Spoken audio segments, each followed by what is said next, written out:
Assalamualaikum warahmatullahi wabarakatuh. Saya perwakilan dari kelompok 5 akan mempresentasikan hasil diskusi kami, tugas desain pembelajaran matematika yang beranggotakan saya sendiri, Arvina Trisatyani, ada Aulia Hanifah, Adela Ferawati, Sheila Aulia Vicky Nuraini, dan Kofifah. Yang pertama, ada standar isi. Berdasarkan Peraturan Pemerintah Nomor 19 Tahun 2005 tentang Standar Nasional Pendidikan, sebagaimana telah beberapa kali diubah, terakhir dengan Peraturan Pemerintah Nomor 13 Tahun 2015 tentang perubahan kedua atas Peraturan Pemerintah Nomor 19 Tahun 2005 tentang Standar Nasional Pendidikan, ditetapkan bahwa standar isi adalah kriteria mengenai ruang lingkup materi dan tingkat kompetensi untuk mencapai kompetensi lulusan pada jenjang dan jenis pendidikan tertentu. Ruang lingkup materi dirumuskan berdasarkan kriteria muatan wajib yang ditetapkan sesuai ketentuan peraturan perundang-undangan, konsep keilmuan, dan karakteristik satuan pendidikan dan program pendidikan. Selanjutnya, tingkat kompetensi dirumuskan berdasarkan kriteria tingkat perkembangan peserta didik, kualifikasi kompetensi Indonesia, dan penguasaan kompetensi yang berjenjang. Tingkat kompetensi. Tingkat kompetensi merupakan kriteria capaian kompetensi yang bersifat generik yang harus dipenuhi oleh peserta didik pada setiap jenjang pendidikan dalam rangka pencapaian standar kompetensi lulusan. Berikut tingkat kompetensi dikembangkan berdasarkan kriteria. Yang pertama, tingkat perkembangan peserta didik. Yang kedua, kualifikasi kompetensi Indonesia. Yang ketiga, penguasaan kompetensi yang berjenjang. Secara hierarkis, standar kompetensi lulusan digunakan sebagai acuan untuk menetapkan kompetensi yang bersifat generik pada tiap tingkat kompetensi. Kompetensi yang bersifat generik mencakup 3 ranah, yakni sikap, pengetahuan, dan keterampilan. Dengan demikian, kompetensi yang bersifat generik terdiri atas 4 dimensi yang mempresentasikan sikap spiritual, sikap sosial, pengetahuan, dan keterampilan. Yang selanjutnya disebut kompetensi inti, atau yang sering kita singkat adalah KI. Berikut adalah uraian revisi kompetensi inti tingkat pendidikan dasar, yaitu ada kompetensi inti, deskripsi kompetensi. Yang pertama, menerima, menjalankan, dan menghargai ajaran agama yang dianut. Yang kedua, menunjukkan perilaku. Yang ketiga, memahami pengetahuan faktual, konseptual, prosedural, dan metakognitif pada tingkat dasar dengan cara mengamati, menanya, dan mencoba. Yang keempat, menunjukkan keterampilan berpikir dan bertindak. Selanjutnya ada uraian revisi kompetensi inti tingkat SMP, yaitu ada deskripsi kompetensi dan kompetensi inti. Yang pertama, deskripsi kompetensi. Ada 1, menghargai dan menghayati ajaran agama yang dianut. Yang kedua, menghargai dan menghayati perilaku. Yang ketiga, memahami pengetahuan faktual, konseptual, prosedural, dan metakognitif pada tingkat dasar. Yang terakhir adalah menunjukkan keterampilan berpikir dan bertindak. Selanjutnya, uraian revisi kompetensi inti tingkat pendidikan menengah, yaitu SMA, MA, SMA, LB, atau paket C. Deskripsi kompetensinya itu menghayati dan mengamalkan ajaran yang dianut. Yang kedua juga menghayati dan mengamalkan perilaku.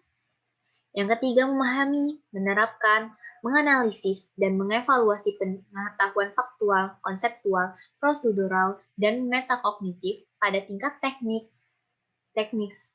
spesifik, detail, dan kompleks berdasarkan rasa ingin tahunya. Yang terakhir, menunjukkan keterampilan menalar, mengolah, dan menyaji secara efektif, kreatif, produktif, kritis, mandiri, kolaboratif, komunikatif, dan solutif. Selanjutnya, uraian revisi kompetensi inti SMK atau MAK. Deskripsi kompetensinya itu menghayati dan mengamalkan ajaran agama yang dianut. Yang kedua, menghayati dan mengamalkan perilaku jujur, disiplin, santun, peduli, bertanggung jawab, responsif, dan proaktif melalui keteladanan, pemberian nasihat, penguatan, pembiasaan, dan pengkondisikan secara berkesinambungan, serta menunjukkan sikap sebagai bagian dari solusi atas berbagai permasalahan dalam berinteraksi secara efektif dengan lingkungan sosial dan alam, serta dalam menempatkan diri sebagai cerminan bangsa dalam pergaulan dunia. Yang ketiga, tentang pengetahuan itu memahami, menerapkan, menganalisis, dan mengevaluasi pengetahuan faktual, konseptual, prosedural, dan metakognitif pada tingkat teknis, spesifik, detail, dan kompleks dalam ilmu pengetahuan, teknologi, seni budaya, dan humanitarian dengan wawasan kemanusiaan, kebangsaan, kenegaraan, dan peradaban terkait penyebab fenomena dan kejadian pada bidang kerja yang spesifik untuk memecahkan masalah. Dan yang terakhir, menunjukkan keterampilan menalar mengolah. Muatan matematika tingkat SMP MTS atau SMPLB atau paket A. Kelas 7 sampai kelas 9, yaitu kompetensinya sebagai berikut. Bisa kalian baca sendiri. Dan sebelahnya ada ruang lingkup inti.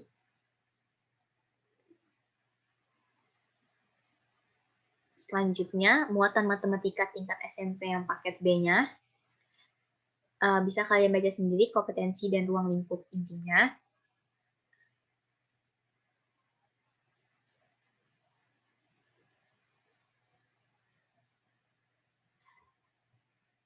Dan ini muatan matematika wajib tingkat SMA, MA, SMLB, atau paket C. Yaitu lebih, ruang lingkupnya lebih banyak.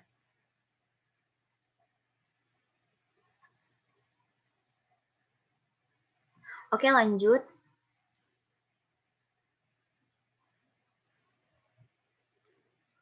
Ini muatan matematika untuk kelompok peminatan matematika dan ilmu-ilmu alam, atau IPA.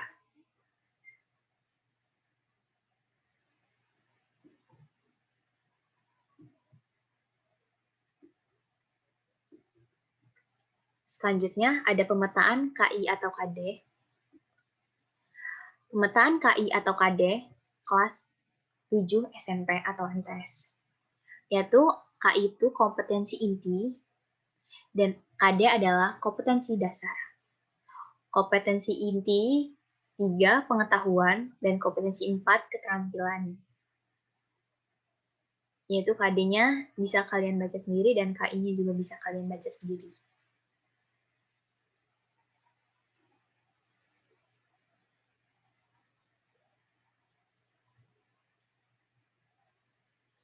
Nah, yang ini adalah pemetaan KI KD kelas 8. Bisa kalian baca sendiri. Dan yang ini pemetaan KI KD kelas 9.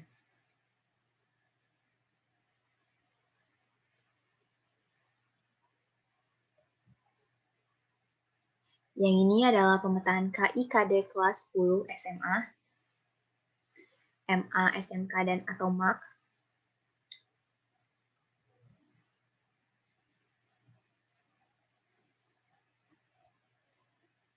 Dan yang ini pemetaan KI KD kelas 11 SMA, MA, SMK, atau MAK.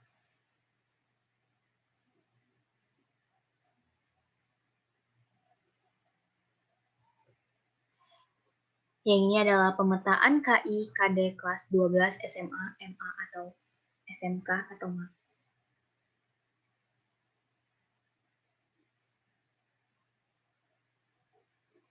Selanjutnya ada pengembangan indikator. Ya, kita mulai dengan pengertian indikatornya terlebih dahulu. Indikator merupakan bagian operasional dan terukur dari kompetensi, dan kompetensi yang terkecil bentuknya adalah kompetensi dasar.